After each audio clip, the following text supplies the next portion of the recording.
Today on the spot, we check out what's new this week on Xbox Live, get a demo of the new Fists of the North Star game, and get a first look at the multiplayer modes in Split Second. We sit down with EA and talk Tiger Woods PGA Tour 11 on the Wii, and the Aussies get their Kratos on with the creators of God of War 3. And we check out the iPad. Today on the spot.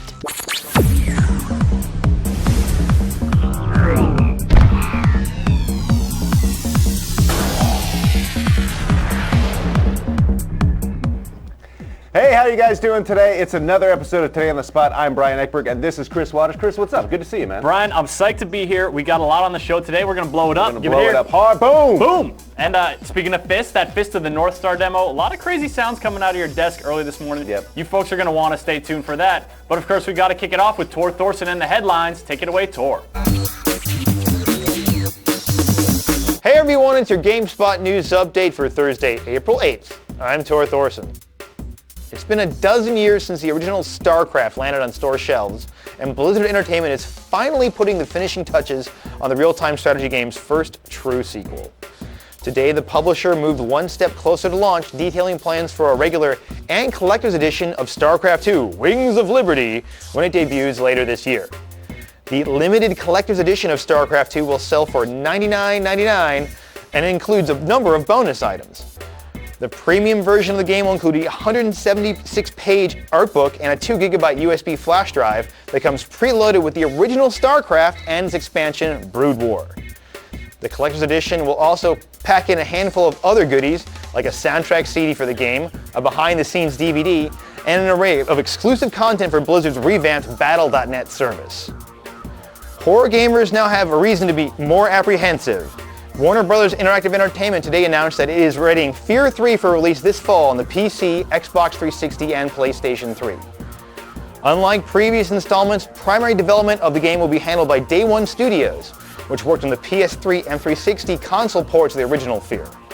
Monolith Productions, which was the lead developer of the first two Fear games, will not be involved, having passed the torch, according to Warner Bros. Previous Day One titles include Fracture for the Xbox 360 and PS3 and MechAssault 2 for the original Xbox.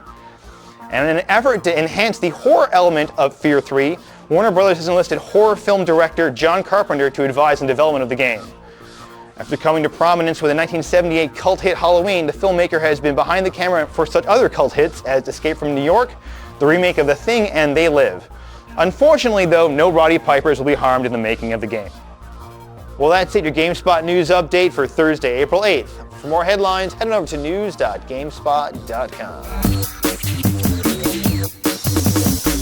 Okay, now you guys are all caught up with the news. Now, I understand my producers have told me that you guys are having a little bit of trouble seeing Chris, which doesn't make any sense to me because I see you just Right here, perfect eye contact. We sit in the same chairs. It's the same blocking. I don't understand what's going on. It must be like a tech weird issue. home thing, TV resolution on their browsers or something. You guys got to upgrade your internet connections. Anyway, we also want to point out our trivia prize. It's Final Fantasy 13 stand-up. I don't know if you guys can see it, but it's right here.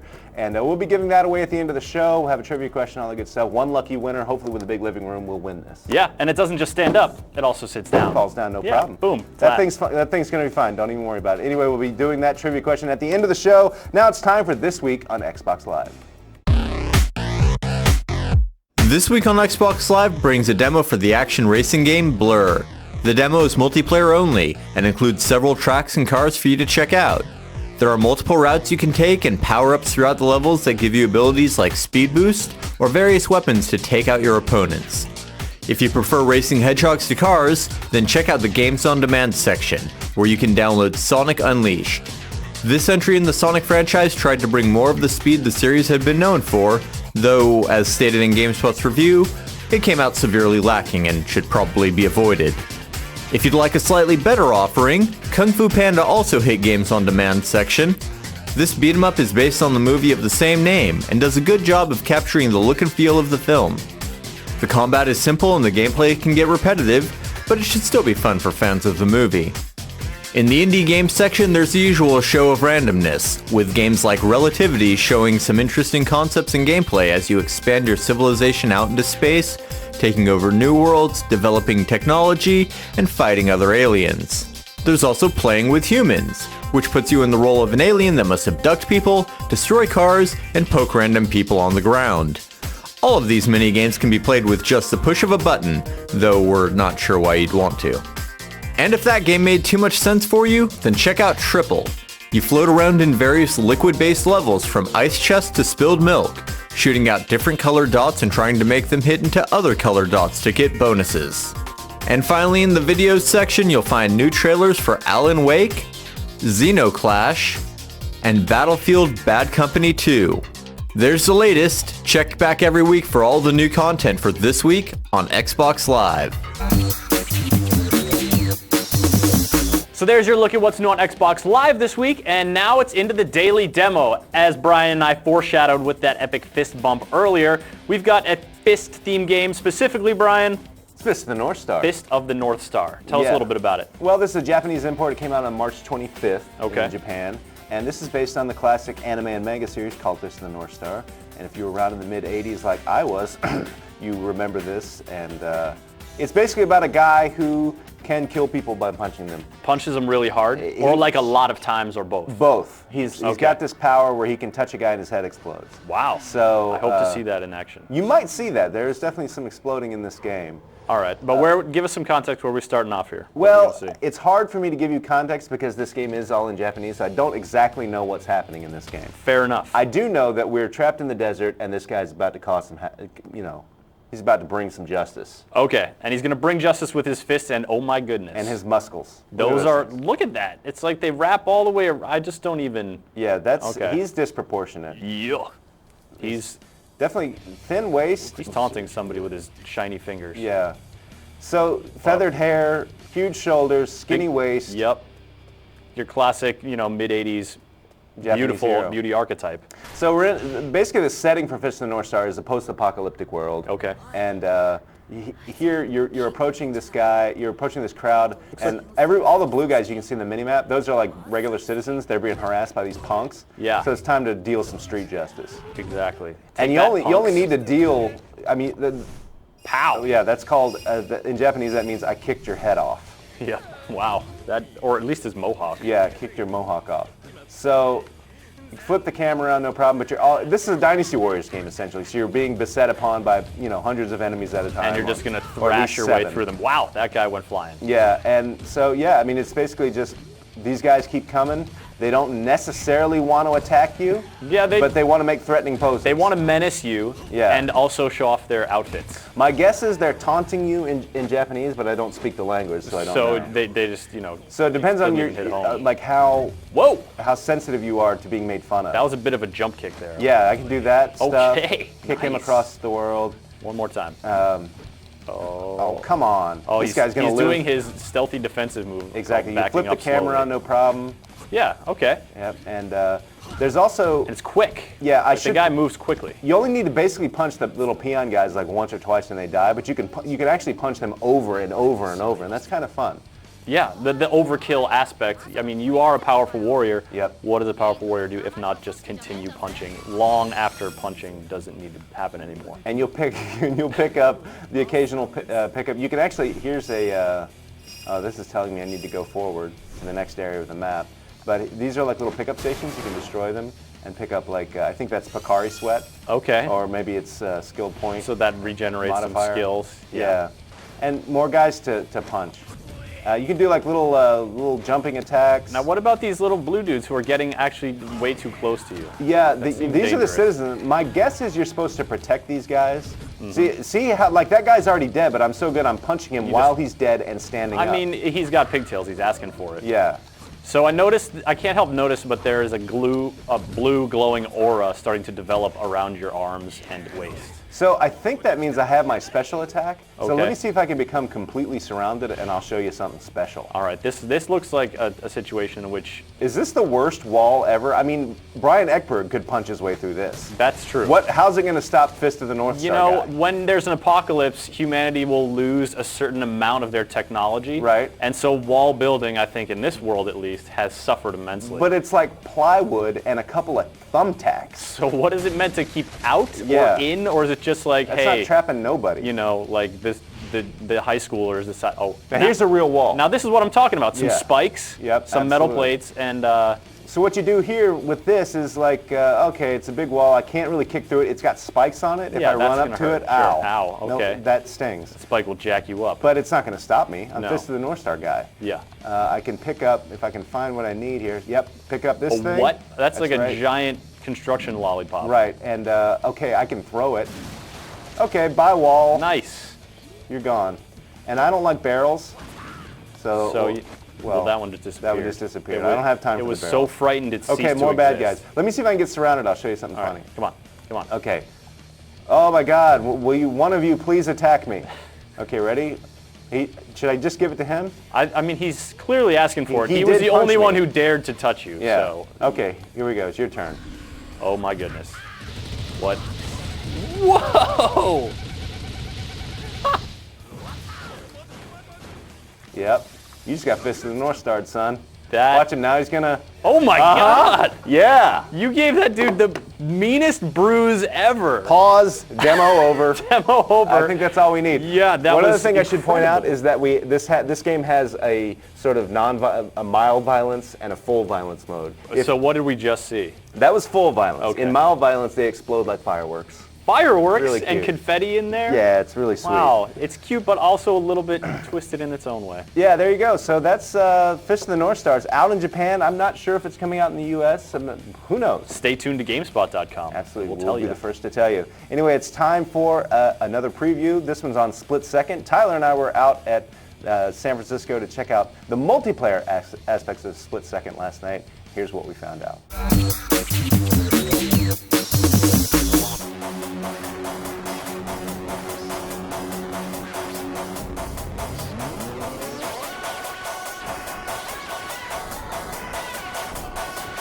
Hey everyone, Brian Eckberg here at ABC Studios here in downtown San Francisco, and we are checking out the game that's right behind me here in this lovely control room. It's Split Second from Disney Interactive Studios.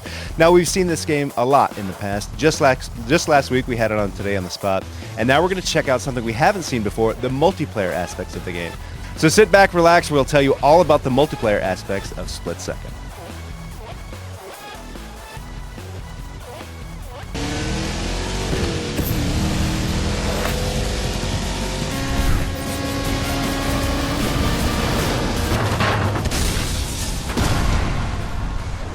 First, let's talk about the basics of Split Second. This is a huge racing game set in a reality show where everything explodes, and that's basically the entire point of the game. As you race around the tracks, you set off what are called power plays, which are basically events that happen on track, explosions, things sliding, falling, crashing, whatever they can do to screw up the other racers on the track. You enact these power plays by building up your power play meter, which is located just beneath your car. Do that by doing cool things like drifting, jumping, drafting off of other cars, and as you build up your meter, you'll be able to set off power plays with either the A or X buttons, or when your power play meter is full, you can set it off with the B button for the biggest explosions in the game. Disney showed off two different modes. We had races and survival. With the races, that's just what it sounds like. 2 or 3 lap races across all the different levels that we're showing off, including the airport and the shipyard, and the first across the finish line was the winner. With survival mode, the idea is to pass as many huge tanker trucks as you can. The more tanker trucks you pass in a row, the higher your combo score will be at the end of the race. The only problem is the tanker trucks are dropping explosive barrels off the back, which you'll need to avoid. Blue barrels will knock you off course. Red barrels will destroy your car completely. The player who has passed the most trucks and has racked up the highest score at the end of the race is declared the winner. Now, power plays in multiplayer are incredibly important. Not only can you destroy other cars, but you can also set off route changes, which, just as they sound, change the route through the game. These come in 2 different flavors, just like regular power plays. You have the basic ones, which might earn you a second or 2, and you have huge route changes, which come with massive explosions and can be a huge benefit for you on the track. Of course, in order to set off a massive route change power play, you'll have to have your power play meter filled up. In between multiplayer races, you'll have an idea of how you stack up with the competition thanks to credits. These are basically championship points that you earn after each race. There's also a ranking system. If you do well in a race, your ranking will go down. The lower number is the better number. And if you screw up, the ranking will go back up. Basically, this is a shortcut to see how you stack up against your opponents online. One of the coolest aspects of Split Second is the achievements. As you open up achievements in the game, they'll become decals that are placed onto your car. so people will be able to see exactly what you've done just by looking at your car at the beginning of the race. In split second, there are 3 different car classes. You have the sleek sports car class, which are incredibly fast but very susceptible to damage, are destroyed easily, and are easily swayed with power plays. You have the middle class, or sort of muscle cars. They're a little bit stronger than the sports car class, but also a little bit slower. And then finally, you have trucks, which are incredibly strong, but also the slowest of the bunch. Depending on the course you're running, you want to choose your vehicle accordingly. Well, there you go. There's your look at some of the multiplayer aspects of Split Second. Of course, Disney hasn't played all of their cards. There's still more multiplayer and single-player modes to learn about. We'll be following all of that leading up to the game's May 18th release, so stick around for more Split Second. Well, there you go. There's a look at Split Second. We'll have a lot more on that game in the coming weeks. Now it's time for an interview with the folks at EA Sports on Tiger Woods PGA Tour 11. Hey everyone, now as you know, the Masters are this week and CBS has exclusive coverage of it, and to celebrate, we're going to be talking Tiger Woods PGA Tour 11 with Eric Bush, a designer on the game from EA Tiburon. He's joining us from Skype. Eric, how are you doing today? Doing all right, thank you.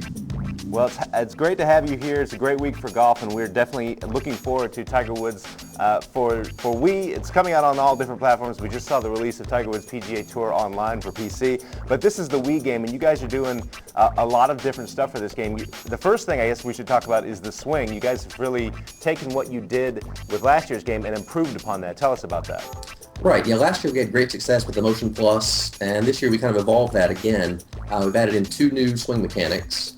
We have an Advanced Plus and a Tour Pro. The biggest change from last year is with this year's swing, we actually take into account your swing angle. So whether you're coming outside in or inside out, it'll affect the initial trajectory of the ball. So, you know, it really changes the way you play the game. Can you explain how that affects a golfer's swing in real life and how you sort of refine that in the game? How do you get better in Tiger 11? What kind of tools do you have for a player who wants to get better at his swing? Right, well, we have some on-screen feedback. So in real life, if you come over top of the ball and you're swinging from outside in, you're going to pull the ball to the left. And you'll see on screen we have an indicator there that shows you your swing path. And you can use that to correct, and fine-tune your swing. And I know that you guys also have doing some interesting things with camera angles. There's one where you're literally sort of watching the ball sort of go away from you as if you were on the course itself. Can you explain that? Right, that's our new True View camera. Yeah. So when we added in, the ability to have your swing go from outside in or inside out, we didn't want you to be locked into the animation of Tiger on screen. So we added in the True View camera, which is a first-person perspective of you out on the golf course, looking through the golfer's eyes. So when you're at address, you have to be looking down at the ground, seeing your club on screen. You have free range of motion, and it's really a unique way to play the game. Yeah, it's definitely more like being on the course, and I guess that's by design, correct? Exactly. And then, once you hit the ball, in the past, you would have the sort of a chase follow camera where the camera would follow the ball, flying out to the target. Now the camera will actually stay back in the golfer's perspective, and you'll see the ball, sail off into the distance. So it's a bit of a mystery. You don't know where the ball's going to land. Yeah, the only thing that's missing is actually having to go hunt for your balls in the trees like I typically have to do. All right, Eric, I understand there's also disc golf online in this game. Tell us about it. First of all, what the heck is disc golf? Yeah, so we added disc golf last year. It's an easy pick up and play. It's fun for the whole family. A social game. You pick up a disc, so a plastic throwing disc, and you throw it down the fairway, and the object is to try and land the disc in a basket. It's similar to playing golf and getting the ball in the hole, but this time it's throwing a disc into a basket. And you were able to play it online this time, right? Yeah, it was really well received last year. It was an offline only mode, so this year we've added it online, so you can play with 4 players simultaneously. You'll throw your disc, you'll see the arcs from other players. It has its own set of lobbies and leaderboards, stat tracking. So it's just another enhancement we've made to online this year. All right, the final 2 questions we have for you, Eric, are, first of all, when is this game coming out? So the game will be out in North America June 8th and internationally July 2nd. And I'd be remiss if I didn't ask you, who do you think is going to win the Masters this week? Well, it's always hard to make a pick. Who knows what you're going to get with Tiger? It's always hard. You never want to bet against him. I'm really excited about the way Ernie Els has been playing. Saw him down at Bay Hill. He's really on top of his game right now. So I think I might go with Els. But again, like I said, never bet against Tiger. Yeah, Ernie is definitely hot these days. Eric, thank you so much for your time. We really appreciate it. We'll be looking forward to Tiger on the Wii. Thanks a lot. Yeah, my pleasure. And there you go. Masters coverage this week starting on Thursday. And I think I'm with Ernie as well. There you go. There's your look at Tiger Woods PGA Tour 11 for the Nintendo Wii. Thanks to EA Sports for joining us via Skype. That was pretty cool. Yeah, technology. Masters is this week. That's right, big old golf tournament. The big old golf tournament doesn't get much bigger than the Masters, and you can, of course, watch that on CBS and CBSSports.com. Don't want to miss that. We're playing some golf this weekend. That's right. I'm hoping to channel some of the energy from the Masters to make my ball stay on the course. Yeah, I'm just trying not to lose the ball myself. Yeah, exactly. Well, if golf is a little too tame for you folks, let's switch over back to the bloody and brutal dismemberment side of things. Say God of War 3. The folks at Sony Santa Monica recently headed down to Sydney, Australia, where they sat down with our friends at GameSpot AU. They got on the Crosshairs couch, they did an interview about God of War 3, sort of a post-mortem on the game and how it went and how it turned out. Some pretty interesting stuff. Now, keep in mind, this segment's going to include some spoilers for God of War 3, so if you want to preserve yourself, not know anything about it, you might want to turn away. But for the rest of you God of War 3 fans, check this one out. Hey everyone, welcome back to the Crosshairs Couch. We've got a couple of very special guests right now. We've got Jonathan Hawkins, we have Bruno Velasquez from Sony Santa Monica Studio, and they've just finished work on this little title called God of War 3. I don't know if you guys have heard of it before. Apparently it's this massive Sony hit, but yeah. So welcome to the country, guys. Thanks very much for coming down and sitting with us on the Crosshairs Couch. Thank you for having us. It's a pleasure to be here. We heard a rumor that you actually kind of did it non-linearly when you were developing the game, and that you created the first part of the game last. Is that true? Mm-hmm. That's usually what we've always done, because towards the end of the development, you really start to understand the tools in the pipeline, and everyone is able to kind of firing on all cylinders, right? So we want to make sure that the opening sequence of the game is something that's so awesome that's going to grab you right away. It's going to pull you in and really make you remember the game, make you right from the start, just grab you and bring you into the experience and never let you go. And that's kind of why we wait until the end to kind of build it out. But we have the idea of what it should be, what it could kind of be, and making sure that when we're thinking about the overall pacing, that we're remembering how high we're trying to bring it in the opening, and then bring it back down in the next level it's connected to. And if you guys remember the E3 demo, back then we didn't have a lot of things that ended up in the final game, such as motion blur, depth of field, a lot of the new lighting passes, things like that. So that's why we decided to start in the middle and kind of figure all that out, and then that way the beginnings and the ends of the game can be have all those bells and whistles fully figured out. Okay, now before we go on to the next few questions, I just want to throw out a massive spoiler warning. If you haven't finished the game God of War 3 yet, it's probably best to maybe go away, look at something else on the side, because we may be talking about some endgame stuff, so we're just going to give a pause to make sure you've gone. Okay, everyone's gone. All right, I guess I want to talk a little bit about some of the brutality in this game. Now, it seems to have been accentuated, I guess, particularly by going in the first person. Lot, not a lot, but a few times in God of War 3. Can you talk about, I guess, the decision to do that? Why go inside Kratos' head, for example? So basically, as you guys well know, the series have always been known for kind of the brutality and the violence. God of War 1 and 2, had their fair share of moments like that. But now with PlayStation 3, the fidelity, the detail is increased, and even though some of those moments were similar to God of War 1 and 2, now with the detail, they feel more visceral, more powerful. Now, we wanted to. The goal of the game has always been to make the player feel like they're Kratos, put them in the shoes of this Spartan warrior that's unstoppable. So the reason why we decided to go into these first-person views, or actually put them inside the body of the god that's getting beaten by Kratos, was just another way to push it so that the player can feel what it's like to be Kratos, or to actually be taken down by Kratos, and just enhance that experience. And honestly, before God of War 1 and 2, we were not able to get the camera that close, and we just wanted to offer something new, a new experience, and not just change up things and just introduce something new. And I guess about the ending of the game as well. Like you have all this, the massive action leading up to it, and then essentially like the last sequence is an extended sequence within Kratos' subconscious, and then you go into first-person mode to finally pummel Zeus. Now, I thought that was actually a pretty brave way to end like a massive action game, considering you got all this sort of huge build up to it. Were you concerned that that fans were expecting like a bigger end to the game, or? I think we definitely kind of knew that the ending would be polarizing. We knew that 50% would like it and 50% would hate it. But we felt that we had to not just only focus on the violence and the brutality of Kratos, but kind of also focus on the kind of deeper emotions that are going inside of his head. The more kind of the softer side of Kratos, if you will, right? If yeah, exactly. So it was for story reasons, for emotional reasons that you decided to go down that path to close off like Kratos. Right. I mean, I think we had just a feeling towards the end that you're beating the crap out of the Zeus or whatever, but it's not really finalizing and closing up the internal struggle that really started off the kind of series for Kratos, right?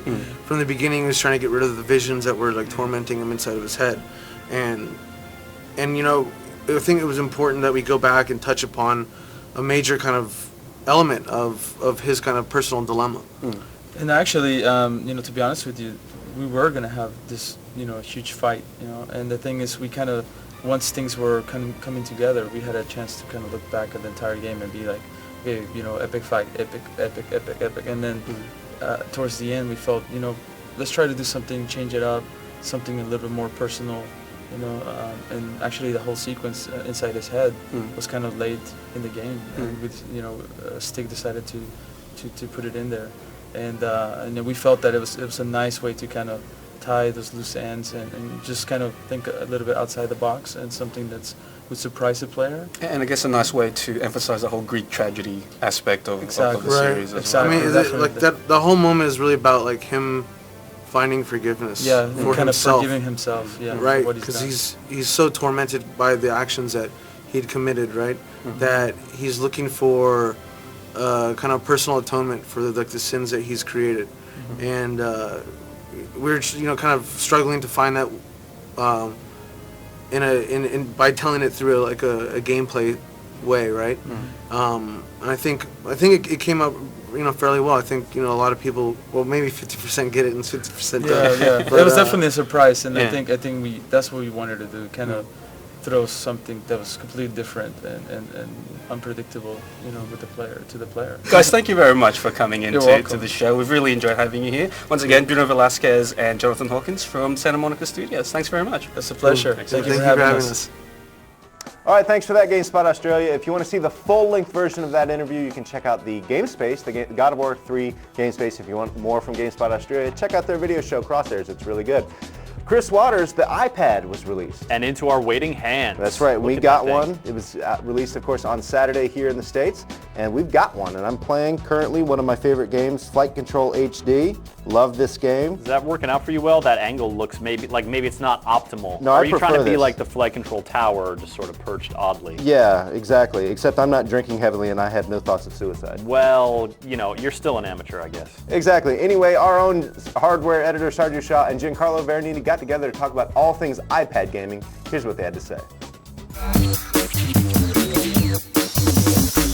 Thanks, you guys. I'm joined by Sarju Shah, GameSpot's resident hardware guru, who's going to talk to us a little bit about Apple's iPad. Now, Sarju, people kind of think that iPad is generally just a gigantic iPod Touch. Is that accurate? Which is probably quite accurate. I mean, it's big. You get a lot more real estate. It's 1024 by 768, I think, and it comes in 16 gig, 32 gig, and 64 gig varieties, starting at $499 up to $799. It's not cheap, that's for damn sure. Yeah, and this is just the Wi-Fi enabled version, but there's another version coming out later, right? Yeah, that's the 3G enabled version, which you can use with AT&T, of course, which I don't think a lot of people are too thrilled about, but it's on a month-to-month basis, so that makes it slightly more palatable. And let's talk, the biggest thing for us, obviously, the games, right? Oh, yeah. We've been trying a few of these games. Some of them, a little bit better than others, but I think some that caught our eye are sort of the kind of slower paced, more, touch-oriented games, sort of like Flight Control, for example, the game where you're directing planes. That was actually great. I mean, you just have a huge screen now to play on. You see the planes coming in from the sides. You got plenty of time to take advantage of what's happening. And it's a lot easier to drop like flight paths because the screen's so big. Another game that kind of caught my eye was the real driving game, also from the Fireman guys. Can you talk a little bit about that?